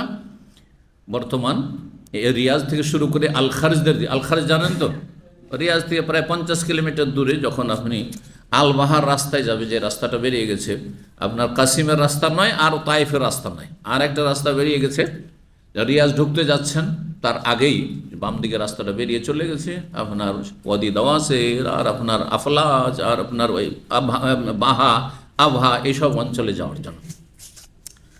তো নবী সাল্লাল্লাহু আলাইহি ওয়াসাল্লাম তখন নিজের স্বপ্ন সম্পর্কে কল্পনা করলেন, আমার স্বপ্নের ব্যাখ্যা হয়তো আমাকে আল্লাহ হিজরত করতে বলবেন কোথায়, এই আমামা রিয়াজ এলাকায় আর আল খারজ এলাকায়, আর না হলে হাজার এলাকা মানে এ আল হাসা এলাকায়। একটু আগে বললাম না যে আখাযা রাসূলুল্লাহ আল জিজিয়াতা মিন মাজুসি হাজার, যে হাদিস রয়েছে রাসূলুল্লাহ সহিহ হাদিস, যে রাসূলুল্লাহ সাল্লাল্লাহু আলাইহি ওয়াসাল্লাম সাহাবারা বলছেন যে হাজার নামক এলাকার অগ্নিপূজক মজুসিদের কাছ থেকে রাসূল জিজিয়া কর নিয়েছিলেন, জিজিয়া নিয়েছিলেন। আর এই হাজার তাহলে কোথায়, এই আল হাসাতে এখনো বাগান আছে, খেজুর বাগান, অনেক বাগান, তাই না? এই যে খালাস বা এখলাস খেজুর নাম জানেন না? জানেন না? কিছু খেজুরের নাম জানা আছে সৌদি আরব থেকে, এখলাস খেজুর, বুঝেন তো, চাপা খেজুর যেটা, খুব কিন্তু দামি খেজুর, কিন্তু আমাদের দেশের মানুষরা আবার অন্য মেজাজের, যদি রসাল হয় ওর কোনো গুরুত্ব দেয় না। আর শুকনো খেজুর যদি পোকা ভরাও যদি হয় মদিনার নামে খেজুর, তাহলে অসুবিধা নেই। হ্যাঁ, দেখেছি হাদিয়ে দিতে গিয়ে যদি এই প্যাকেটিং খেজুর দেন, এত দামি দামি ফ্রেশ খেজুর, আর ওরা কত স্বাদের সাথে গাওয়ার সাথে খাচ্ছে, ঠিক না? কিন্তু এই খেজুর যদি দেন, ও কোথাও ফ্রি পেয়েছে নিয়ে এসে দিয়ে দিয়েছে আমাদেরকে, অথচ এটা 20 রিয়াল কিলো আল হাসার খেজুর, মূল্য দেবে না। 5 Real kilo, 3 Real 4 Real kilo খেজুর মদিনা, আবার সেইটা যদি না শুকনো শুকনো আছে আর আলাদা আলাদা গোটা গোটা আছে, ওইটা যদি দেন, হ্যাঁ খেজুর দিয়েছে আমাকে, বুঝে না যে কোন ক্যাটাগরি খেজুর দিয়েছে। তো আসলে মানুষের ভুল ধারণা আছে। এই হচ্ছে খেজুরের এলাকা। আরেকটি আল খারজ, আল খারজ খুব ভালো খেজুর হয় সেখানকার খেজুর। আর আরেকটি হচ্ছে কাসিমের খেজুর, সুক্কারি খেজুর। আর মদিনার খেজুর তো বলতেই হবে না, সবার জানা আছে। তো এই এলাকাগুলি হয়েছে খেজুরের এলাকা। তো রাসূলুল্লাহ সাল্লাল্লাহু আলাইহি ওয়াসাল্লাম অনেক বাগান বিশিষ্ট এলাকায় যেন তিনি হিজরত করছেন এমনটা স্বপ্নে দেখলেন, আর মনে মনে চিন্তা, মদিনা যেহেতু কাছে মক্কা থেকে, এটা চিন্তাই করেননি। নবী সাল্লাল্লাহু আলাইহি ওয়াসাল্লাম জানেন যে মদিনা তো বাগান আছে, কিন্তু মদিনার কথা খেয়ালে আসেনি। মানুষের অনেক সময় কি হয়, দূরে চলে যায় চিন্তা, চিন্তা কাছে থাকে না, কোথায় চলে যায়, দূরে চলে যায়, অথচ বাড়ির কাছেই আছে আপনার, হ্যাঁ আপনার হাতের নাগালে আছে, ওইটা চিন্তাই করেন না অনেক সময়, হয় না? হয় না? সাহাবায়ে কেরামদেরকে একবার সহিহ বুখারীতে হাদিস পড়েছেন, রাসূল জিজ্ঞেস করলেন যে কিছু গাছ এমন আছে যে গাছের পাতা ঝরে না, হ্যাঁ কিছু গাছ এমন আছে যে গাছের পাতা ঝরে পড়ে না, আর সেই গাছটি হচ্ছে মুসলমানের মতো। সেই গাছ কার মতো? মুসলিমের মতো, মানে মুসলিম মানুষের উপকার করবে, ক্ষতি করবে না। আর ওই গাছের শেকড় থেকে নিয়ে ওপর পর্যন্ত কিছুতেই কোনো ক্ষতি নেই, লাভ আল্লাহ, সব কিছুতে লাভ আছে। বিভিন্ন ব্যাখ্যা করা হয়েছে, তার মানে এটা সবচেয়ে প্রসিদ্ধ ব্যাখ্যা, যে মুসলিমের সাথে কেন তুলনা করলেন এই গাছকে। তখন সাহাবায়ে কেরামগণ সবাই দৌড় দিয়েছেন মরুভূমিতে, যে কোন গাছ আছে, পরীক্ষা নিচ্ছেন নবী সাল্লাল্লাহু আলাইহি ওয়াসাল্লাম। সবাই মরুভূমিতে খুঁজছেন কোন গাছ খুঁজেই পাইনি। সব গাছের তো পাতা ঝরে, সব গাছের তো পাতা ঝরে, তাই না? এই ফাল্গুন মাস আসলে পাতা ঝরে, তো খুঁজেই পাচ্ছে না। কিন্তু হ্যাঁ, কে? আব্দুল্লাহ বিন ওমর, ওমরের ছেলে, মাত্র 14 বছর বয়স, 15 বছর বয়স। উনি বলছেন আমার মনে তো গেঁথে গেছে আন্নাহান নাখলা, খেজুর গাছ, কিন্তু আমার আব্বা বসে আছেন মুরব্বী, তার আবু বকর বসে আছেন, উসমান, আলী, এত বড় বড় সাহাবা কেন সব বসে আছেন, আশরা মুবাশশারা, তাদের সামনে আমি পটর পটর করবো, এটা কেমন কথা হলো? বেয়াদবি মনে করলাম, কিচ্ছু বললাম না। তারপরে কেউ বলতে পারলো না। নবী সাল্লাল্লাহু আলাইহি ওয়াসাল্লাম বললেন আন্নাহান নাখলা, তো এটা হচ্ছে খেজুর গাছ। তখন আমি আমার আব্বাকে কানে কানে বললাম, আব্বা আমার জানা ছিল, কিন্তু আমি ভয়ে আর মানুষের সম্মানের খেয়াল রেখে বলিনি, আমি যে কী করে আমি বলবো কথাটি, এটা তো আমি জানতাম। বলি বাবা তুমি যদি বলতে তাহলে লাল ওটের চাইতে বেশি আমি কী হইতাম, খুশি হইতাম যে আমার ছেলে জবাব দিতে পেরেছে। কারণ নিজের চাইতে বেশি একমাত্র বাপ মা, আল্লাহু আকবার, বাপ মায়ের কথা সবসময় আপনি এই খেয়াল করবেন। বাপ মা দুনিয়ায় শুধু একমাত্র এই দুইজন ব্যক্তি যারা চায় যে আমার ছেলেমেয়ের আমার চাইতে বেশি সুখী হোক, আমার চাইতে বেশি বড় হোক। এমনকি মায়ের পেটের ভাইও না চাইতে পারে, অনেক সময় চায় না, আপনাকে ইউজ করতে চায়, আপনাকে ব্যবহার করতে চায়, আপনাকে দুর্বল করে রাখতে চায়, আপনি তাকে মেনে চলুন এটা চাই। সুতরাং আপনি তার চাইতে বেড়ে গেলে তো মানবেন না, আপনি ভাবছে হ্যাঁ এটা হইতে পারে, কিন্তু বাপ মা এটা ভাবে না যে আমার ছেলে এত বড় হয়ে যাবে, আমি তো ছোট মোটো হুজুর, আর এত বড় আল্লামা হয়ে যাবে, এটা তো ঠিক হবে না, চাইবে না। না না, আমি অশিক্ষিত একটা চাষি, আর আমার ছেলে যদি ডাক্তার, ইঞ্জিনিয়ার, প্রফেসর হয়ে যায় তাহলে আমাকে মানবে না, এই কথা কোনদিন চিন্তা করে বাপ মা? কখনো চিন্তা করে না। জি, এই জন্য বাপ মায়ের জন্য অন্তর খুলে দোয়া করবেন, দুনিয়ায় থাকলেও দোয়া করবেন, চলে গেলেও দোয়া করবেন। আর যদি দুনিয়ায় থাকে তো আল্লাহর নেয়ামত আছে, আল্লাহ শুকরিয়া আদায় করুন এবং হক আদায় করুন। আল্লাহ তৌফিক দান, সদাচরণ করুন। তো বলছেন যে আমি স্বপ্নে দেখলাম যে এইরকম এলাকায় হিজরত করছি, আমার মনটা চলে গেল কোন দিকে, যে সেটাই আমামা এলাকা অথবা হাজার মানে আল হাসা এলাকা। ফাইজাহিম আল মাদিনা, তার কয়েকদিন পরে বা কিছু দিনের মধ্যেই আমাকে হুকুম হয়ে গেল ওয়াহির মাধ্যমে, যেহেতু মদিনা হিজরত করো, মদিনা হিজরত করো। মদিনা যার প্রাচীন নাম কি ছিল? ইয়াসরিব, সেই জন্য দুটো এখানে উল্লেখ করা হয়েছে। ও রায় তো ফিরু ইয়া হাজেহি, আরও কয়েকটি স্বপ্ন দেখেছেন রাসূলুল্লাহ সাল্লাল্লাহু আলাইহি ওয়াসাল্লাম, আরও কয়েকটি স্বপ্ন এর সাথে দেখেছিলেন। বলছে আমার এই স্বপ্নের সাথে আরেকটি স্বপ্ন দেখলাম, আন্নি হাজ্জাজতু সাইফান, একটি তরবারি নিয়ে আমি এইভাবে ঝাঁকানি দিলাম, নাড়াচাড়া করলাম, নাড়া দিলাম। হাজ্জা ইয়াহিজু মানে নাড়া দাও। ফানকাতা সাদরুহু, তখন তার মাঝামাঝি থেকে তরবারিটি ভেঙে গেল। আল্লাহ, তলোয়ার ভেঙে গেল। স্বপ্নের বিবরণ তাহলে প্রতিকূলে যাচ্ছে, হ্যাঁ, অনুকূলে নাই। ফায়দা হুয়া, তার ব্যাখ্যা দেখলাম, সেটা হচ্ছে মা ওসিবা মিনাল মুমিনিনা ইয়াউমা উহুদিন, উহুদের যুদ্ধে যে মুমিনরা হতাহত হইলেন সেটাও তার ব্যাখ্যা, যে 70 জন শহীদ হয়ে গেলেন কাফেরদের হাতে। আর অধিকাংশ সাহাবায়ে কেরামগণ কি হয়েছিলেন? আহত, ক্ষতবিক্ষত ছিলেন। জি, যদিও পরাজয় হয়নি সেখানে মুসলিমদের, কারণ কাফেররা নিজেরাই সরে গিয়েছিল, এটিকে পরাজয় বলে না, কিন্তু ক্ষয়ক্ষতি হয়েছিল।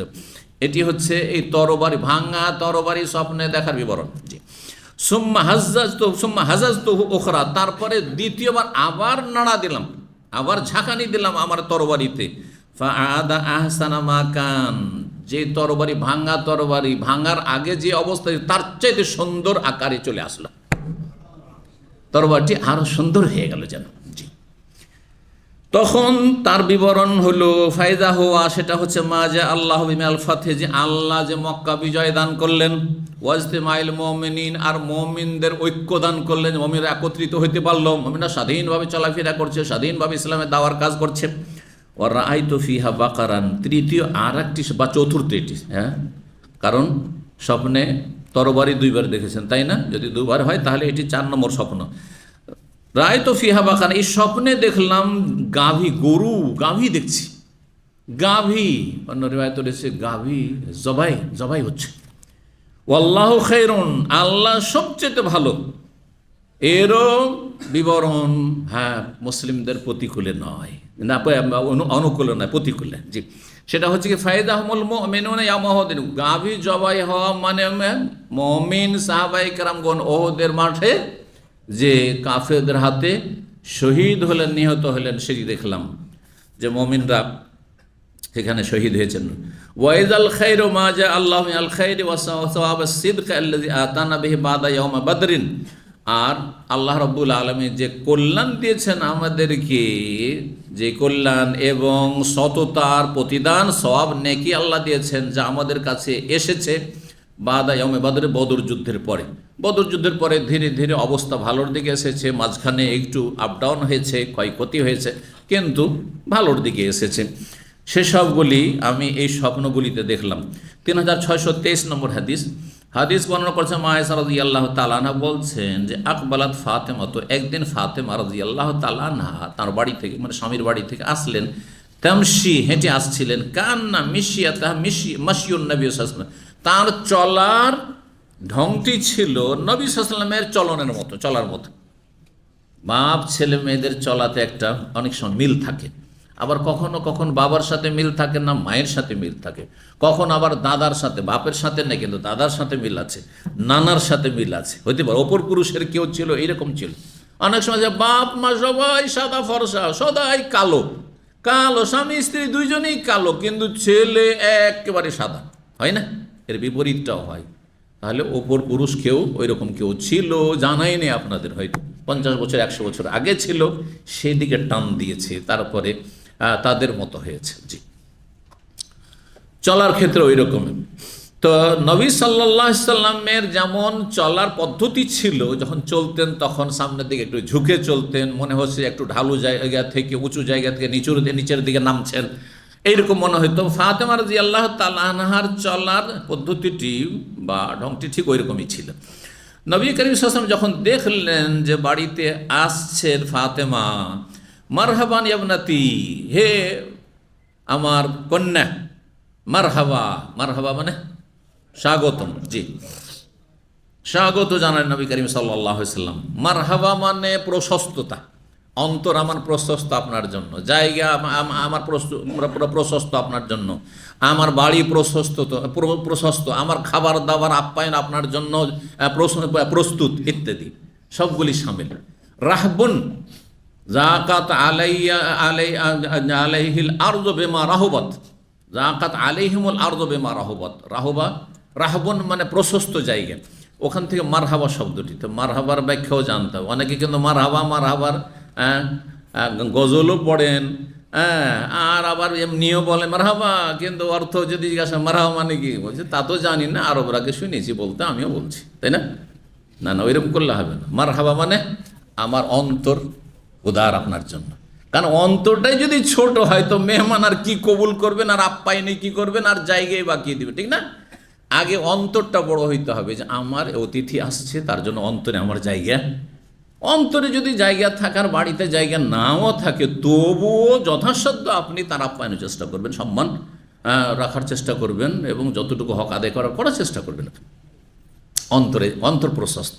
তারপরে আমার বাড়ি, এই জন্য আজকালকার ভাষায় আর ওরাও বলে, আমরাও অনেক সময় বলি যে এটা আপনার বাড়ি মনে করবেন, আমার বাড়ি আপনার বাড়ি, আমার ঘর আপনার ঘর, জি নিজের মতো আপনি এখানে থাকবেন, জি। তো আমার বাড়ি আপনার জন্য প্রশস্ত, আর আমার খাবার দাবার যা কিছু আছে আল্লাহ যা দিয়েছেন তা আপনার জন্য প্রশস্ত, জি। এ হচ্ছে মারহাবার অর্থ। নবী সাল্লাল্লাহু আলাইহি ওয়াসাল্লাম মেয়েকে বললেন মারহাবা ইবনাতি সুম্মা আজলাসা ইয়ামিনি, তারপরে বসিয়ে নিলেন ডানে অথবা বামে। তাহলে মেয়ে সাবালিকা হইল, পাশে বসাইতে কোনো দোষের কথা নেই, জি। তবে কোনো অসৎ বা ব্যতিক্রম, এগুলো বিকৃত প্রকৃতির মানুষ, হ্যাঁ যদি থাকে, আর মেয়ে যদি টের পায় যে আমার বাবা বিকৃত প্রকৃতির, তাহলে অবশ্যই তার থেকে দূরে থাকবে। নন মাহরামের মতো তার সাথে আচরণ করবে, যে মাহরাম নয় তার মতো আচরণ করবে, জি। এই বিষয়গুলো অবশ্যই মনে রাখতে হবে, কারণ অসৎ লোক অনেক সমাজে আছে আজকাল। তো কিন্তু আসল হচ্ছে যে বাপ মেয়ে ছোট হোক আর বড় হোক, সেটা আলাদা একটা আপনার বাপের অনুভূতি ছেলে মেয়েদের ক্ষেত্রে। সুতরাং নবী সাল্লাল্লাহু আলাইহি ওয়াসাল্লাম পাশে বসিয়েছেন, আপনি আমিও যদি সাবালিকা মেয়েকে পাশে বসান কোনো দোষের কথা নাই, যেমন নাবালিকা বসাইতেন তেমনই সাবালিকা বসালেন, জি। তবে ওলামারা বলেছেন এই মাসলাগুলি জেনে নেওয়া দরকার। অনেক সময় হয়তো লজ্জাতে আলোচকরা বলেন না, আমরাও বলি না, আর আপনারাও অনেক সময় জানেন না। ছোট মেয়ে যখন আপনার 10 বছরের নিচে ছিল, তখন আপনি মাথায় চুমা দেন, কপালে চুমা দেন, গালেও চুমা দেন, কোনো অসুবিধা আছে? কোনো অসুবিধা নেই। কিন্তু সাবালিকা 18 বছর মেয়ে, 25-30 বছর মেয়ে, আর যদি গালে চুমা দেন, এটা জায়েজ না? এটা জায়েজ না, এটা জায়েজ না। মাসলাগুলি জেনে নিতে হবে, জি।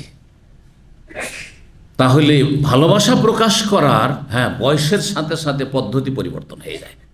ছোট মেয়েকে যেইভাবে আদর করেছেন, জড়িয়ে ধরেছেন, আর কত যে আদর করেছেন কোলে পিঠে নিয়ে, কত, হ্যাঁ, তাই না? সেটা কি করতে পারবেন আপনি? সেটা নয়, কিন্তু পাশে বসানো, পাশে বসে কোনো দোষের কথা নেই। জরুরি নয় যে আপনার পাশে ছেলে বসতে হবে, যেমন ছেলে বসবে, তেমনি আপনার মেয়ে যেহেতু আপনার পাশে বসে খাচ্ছে, আপনার পাশে বসে গল্প করছে, আপনার বিছানায় বসে গল্প করছে, কোনো অসুবিধা নেই।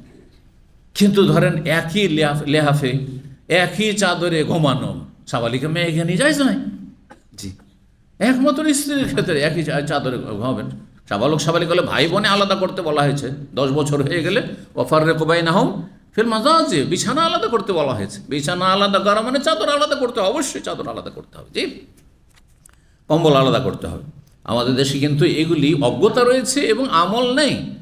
বড় বড় কম্বল, হ্যাঁ, ডবল বেড আছে, আর ডবল বেডের কম্বল আছে, আর সাবালক ভাই বোনদেরকে শুইয়ে রেখেছে এইভাবে। 10 বছরের বড় আপনার ছেলে মেয়েরা রয়েছে, তাদেরকে একসাথে 2-3 জন একই বেডে শুয়ে আছে, এটা জায়েজ নয় আসলে। এগুলি তো মানুষের চরিত্র নষ্ট হওয়ার সম্ভাবনা রয়েছে। চিন্তা করুন যে অজান্তেও তো কাপড় খুলে যেতে পারে, অজান্তেও তো কাপড় উঠে যেতে পারে না, পারে না?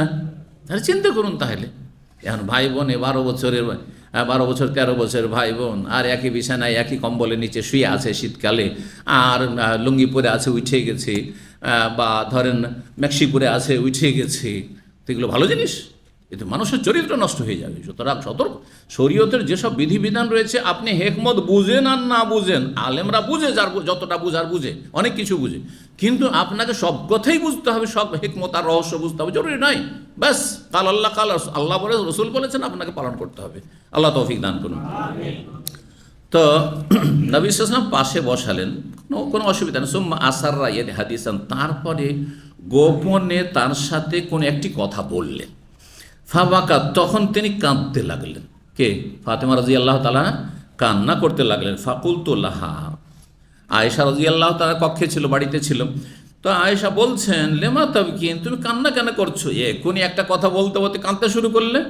সুম্মা আসাররা ইলা হাদিসা, তারপরে দ্বিতীয়বার আরেকটি গোপন আলাপ করলেন, মানে গোপনে আরেকটা কোনো কথা বললেন। ফাজাহাকাত, সাথে সাথে ফাতেমা রাদিয়াল্লাহু তাআলা হাসতে লাগলেন। আরে মিনিটের মধ্যে অবস্থার পরিবর্তন, কাঁদছিলেন, আরে মুহূর্তের মধ্যে আবার আর একটি কথা বলায় হাসতে লাগলেন।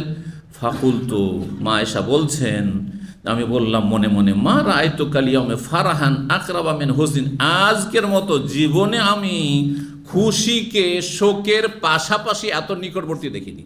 যে মুহূর্তের মধ্যে খুশি আর মুহূর্তের মধ্যে শোক আর কান্না, এটা আমি দেখিনি। এই কাঁদতে কাঁদতে সাথে সাথে হাসি, যে এটা আমি জীবনেও দেখিনি, আজকে দেখলাম। ফাসআলতু আম্মা কালা, তারপরে বলছেন যে ফাতেমাকে জিজ্ঞাসা করলাম যে কি বললেন নবী সাল্লাল্লাহু আলাইহি ওয়াসাল্লাম, যে প্রথম তুমি কাঁদতে লাগলে, আবার কি বললেন যে তুমি হাসতে লাগলে? তখন ফাতেমা রাদিয়াল্লাহু তাআলা বললেন, মা কুনতু লিউফশিয়া সিররা রাসূলিল্লাহ সাল্লাল্লাহু আলাইহি ওয়াসাল্লাম, আমি রাসূলুল্লাহ সাল্লাল্লাহু আলাইহি ওয়াসাল্লামের গোপন কথা আমি তোমার সামনে প্রকাশ করতে পারবো না। এটি গোপনীয় জিনিস, এটি আমি জানবো আর আমার আব্বা জানেন, ব্যাস, কাউকে বলতে পারবো না। তবে নবী সাল্লাল্লাহু আলাইহি ওয়াসাল্লাম ইন্তেকালের পরে যেহেতু যেটা হওয়ার হয়ে গেছে, তখন তাকে আবার জিজ্ঞাসা করেন মা আয়েশা, তখন তিনি বলেছিলেন, বলছেন হাত্তা কবিজান নবী সাল্লাল্লাহু আলাইহি ওয়াসাল্লাম, নবী সাল্লাল্লাহু আলাইহি ওয়াসাল্লামের তিরোধান হয়ে গেল। ফাসআলতুহা, মা আয়েশা রাদিয়াল্লাহু বলছেন, তখন ফাতেমাকে জিজ্ঞাসা করলেন যে ঠিক আছে, নবী সাল্লাল্লাহু আলাইহি ওয়াসাল্লাম জীবদ্দশায় সেটাকে গোপন রেখেছিলেন, এখন তো তিনি দুনিয়া থেকে চলে গেছেন, এখন বিষয়টা বলো, রহস্যটা আমি বুঝি, যে হঠাৎ করে কান্নার হঠাৎ করে হাসি কেন তোমার মুখে ফুটে উঠল? তখন তিনি বলছেন, এই 3624 নম্বর হাদিসে কথাটি রয়েছে, আগের সনদের সাথে নাম্বার আলাদা দিয়েছেন যারা নাম্বারিং করেছেন।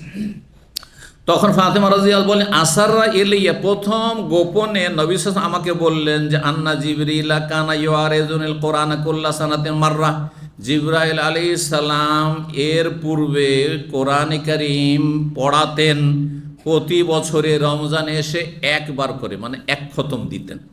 নবী সাল্লাল্লাহু আলাইহি ওয়াসাল্লাম শোনাতেন এবং জিবরাইল আলাইহিস সালাম শুনতেন।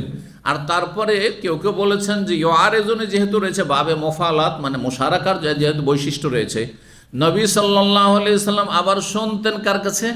জিবরাইল কাছে। আগে জিবরাইল কাছে শুনলেন, তাহলে শোনা হয়ে গেল, আর তারপর যেইভাবে শুনলেন, আর জিবরাইল আল্লাহর পক্ষ থেকে যেইভাবে নাযিল সেইভাবে শোনাতেন, আর তারপরে নবী সাল্লাল্লাহু আলাইহি ওয়াসাল্লাম শোনাতে লাগতেন, যাতে করে কোনো জায়গায় কোনো রকমের ত্রুটি না থেকে যায়। একবার করে বছরে কি হইতো তাহলে? রমজানে খতম হইতো কার সাথে? নবী সাল্লাল্লাহু আলাইহি ওয়াসাল্লাম খতম হইতো জিবরাইল আলাইহিস সালামের সাথে, সবচেয়ে শ্রেষ্ঠ ফেরেশতা, সবচেয়ে শ্রেষ্ঠ রাসূল আলাইহিস সালাতু ওয়াস সালাম ওয়া আলাইহিমুস সালাম। জি,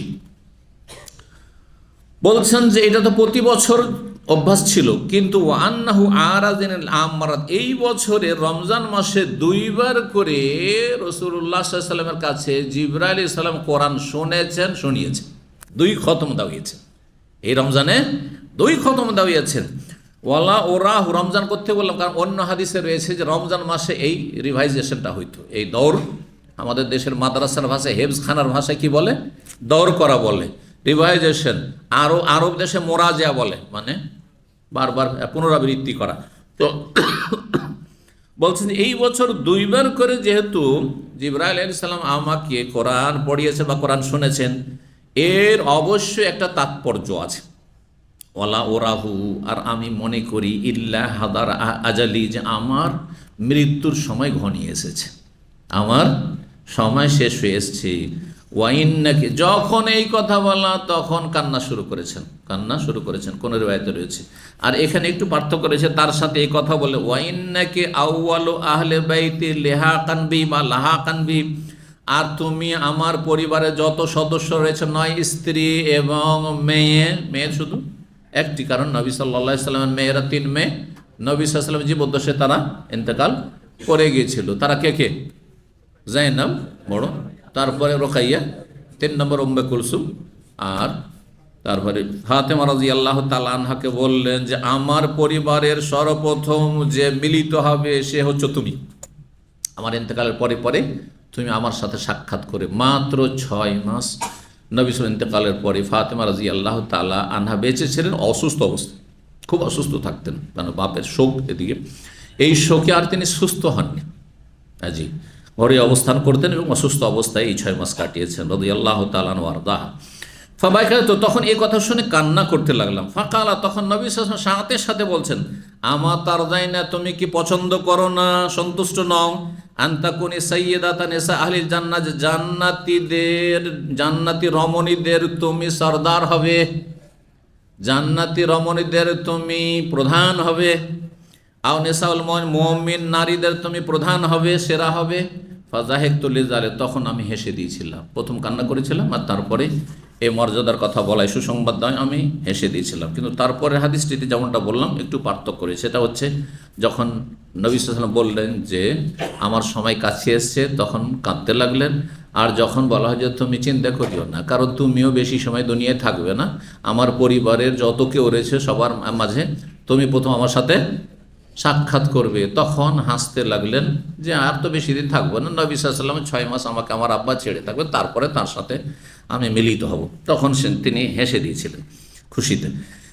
3625 নম্বর হাদিস মায়েশা রাদিয়াল্লাহু তাআলা আনহা বর্ণনা করছেন, তিনি বলেন তা নবী ফাতেমা ইবনাতাহু ফি শাকওয়াহু, নবী সাল্লাল্লাহু আলাইহি ওয়াসাল্লাম ফাতেমা রাদিয়াল্লাহু তাআলা আনহাকে, তার মেয়ে কন্যাকে ডাকলেন তার শেষ অসুস্থতায়। শাকওয়া মানে মারাদ, শারীরিক অভিযোগ। শাকওয়া মানে অভিযোগ হয়, কমপ্লেন। তো শারীরিক কমপ্লেন মানে অসুস্থতা, যেন শাকওয়া মারাদ অসুস্থতার অর্থে ব্যবহার হয় আরবি ভাষায়। তো সময় যথেষ্ট হয়ে গেছে, শেষ করতে যাচ্ছি ইনশাআল্লাহ। তো যেই অসুস্থতায় নবী সাল্লাল্লাহু আলাইহি ওয়াসাল্লাম ইন্তেকাল করেছিলেন, ফাসাররাহা বিশাইইন, কোনো কিছু গোপনে তার সাথে আলাপ করলেন। ফাবাকাত, তখন তিনি কাঁদতে লাগলেন। সুম্মা দাহা, তারপরে আবার ডেকে বললেন, ফাসাররা, গোপনে কথা বললেন। ফাজায়কা, তখন সাথে সাথে হাসতে লাগলেন। কালাত, মা আয়েশা বলছেন, তাকে জিজ্ঞাসা করেছেন এই সম্পর্কে, তখন 3626 নম্বর হাদিসে বলছেন ফাতেমা রাদিয়াল্লাহু তাআলা সাররানিন নবী সাল্লাল্লাহু আলাইহি ওয়াসাল্লাম, নবী সাল্লাল্লাহু আলাইহি ওয়াসাল্লাম আমাকে গোপনে বলেছিলেন আর বলেছিলেন আন্নাহু ইউকবাযু ফি ওয়াজহিহি আল্লাযী তুফিয়া ফি, এই অসুস্থতাই হচ্ছে শেষ অসুস্থতা, এতেই তিনি ইন্তেকাল করবেন। ফাবাকাইতু, তখন আমি কাঁদতে লাগলাম শুনে যে আমার আব্বা আমাকে ছেড়ে চলে যাবেন। সুম্মা সাররানি, তারপরে সাথে সাথে আমার সাথে গোপনে কথা বললেন। ফাআখবানি, বললেন আন্নী আউয়ালু আহলিল বাইত, তার পরিবারের সর্বপ্রথম আমি সেই ব্যক্তি, আতবাউহু, যে তার অনুসরণ করে তার সাথে মিলিত হও। ফাজাহিকতু, তখন আমি হাসতে লাগলাম যে আর বেশি দিন দুনিয়ায় থাকবো না, আমিও আমার আব্বার সাথে মিলিত হব। এখানেই আজকের আলোচনা শেষ করছি। ওয়া জাযাকুমুল্লাহু খাইরান ওয়া সাল্লাল্লাহু আলা নবিয়িনা মুহাম্মদ ওয়া আলা আলিহি ওয়া সাহবিহি আজমাইন।